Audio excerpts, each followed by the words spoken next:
One removed from the United Kingdom for immigration violations was among 29 deportees who arrived in Kingston, Jamaica on Wednesday. The 29 landed at the Norman Manley International Airport aboard a Titan Airlines charter flight. From the airport, they were taken to the Harmon Barracks for processing by the police. Before long, the deportees, some with large bags, began emerging in groups. They all declined to speak with reporters. Oswald Dawkins, the president of the National Organization for Deported Migrants, also turned up at Harmon Barracks. He did not want to appear on camera, but said he was there to support the deportees. Persons may come down and they need to know to go about getting their birth certificate. Birth certificate is the first piece of document that you need to have, because without that you cannot get a TRN or any other kind of Jamaican ID. So we assist persons in getting that, right? Telling them how to go about getting that. Telling them how to go about getting their TRN, their electoral thing, their ID. Persons will also come down, and as returning residents, they will also need to go and clear their personal property that their family may send down to them. So we also provide information to them along those lines. Henry Moses was at Harmon Barracks to identify a deportee now in his 40s. He said the man left Jamaica when he was a toddler. He left there at 5, and his mother died over there, and his grandmother is very shaky, So he realized now that she'll have to take up this responsibility of sheltering him, which she can, but to get him adjusted. And as what I say about other deportees, sometimes it's not all deportees are bad. Some are good, some are bad. When they go over to England, they sometimes hide their identification. So when the cops catch them now, they don't know what country they are from. And they are over there working until one day the Home Office comes down on them. Some of them over there and don't get regularized. It's best not to get deported. About a week and a half, there was an article in the Jamaican Gleaner. And that article, the headline mentioned something about violations. And now when you read the article, all it talked about was the possible crimes or not that the persons who were coming down may or may not have committed. Now I am saying, if you're going to print an article, you want to get on both sides. What about violations that may have occurred from the UK in terms of persons who may have been there when they were certain age, when they went up, and any violations that may have taken place? Moses was concerned about deportees who had no one to receive them. Well, it's sad, but thank God for Father Olong, he has built a lot of shelters all over the place that he can house these people, So there is a place. Okay. And I heard that if you do not have someone to receive you, the Harmon Barracks people will hold on to you and get you into one of these homes. There's one just up the road, there's one behind the Ministry of Education. They're all over the place.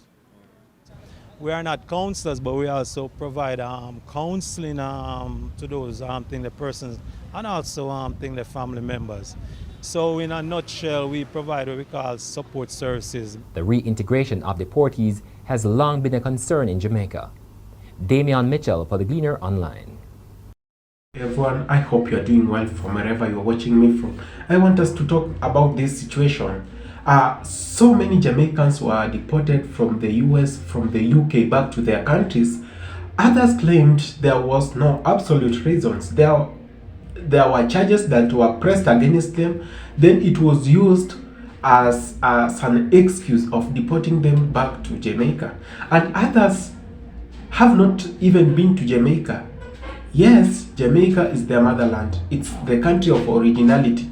But remember, these people, some of them were born in the UK, some of them were born in the United States. So it's such a sad situation to see many Africans, many black Americans, and many blacks being deported to their motherlands just because of no absolute reason. This guy did go through a lot, and it was the first time he was coming to Kingston, and it's the first time the plain lands in Kingston. He know nobody in Kingston. He has to start from scratch. Remember, he had a family alive and friends, and yes, that type of connection in the UK. Now, what has changed? The UK is now forcing some other Africans, some other blacks to move away from their country. Is it because it's much populated, or it's because they no longer need us for our services? Or Africans are the reasons. The black Americans, the blacks in the diaspora are the reasons those countries are where they are to date. They have gone through a lot. They have been into their plantations. They have been into their industries as manual laborers. And for industrial revolution to take place in Europe and in America, it was because of these black folks who were forcibly taken to those sites as slaves, poorly paid. They were undermined. Their rights were undermined too. Their freedoms were never expressed. They lived under captivity for all those 200 years. And now they are paying them with deportation. Imagine being taken from a country where you have been. I can understand the pain of this guy. This guy is going through a lot of emotional damage. It's because this is where he knew it. He knew the United Kingdom as a country, as a mother country, and now is being forced to go back to Kingston for absolute no reason. And it's not the first. There were some other 46 Jamaicans who were deported, other 42 some 3-4 years back, and we have been seeing this ongoing. And I'm just giving a shout out to the Jamaican government and the UK government. There should be talks to see these people and how the process of deportation takes place. For you to be deported, you must be paid. I think you must be paid some amount. And it should not be just a case of I wake up today and you're being deported tomorrow. I think there should be a process, a notification process where you update it.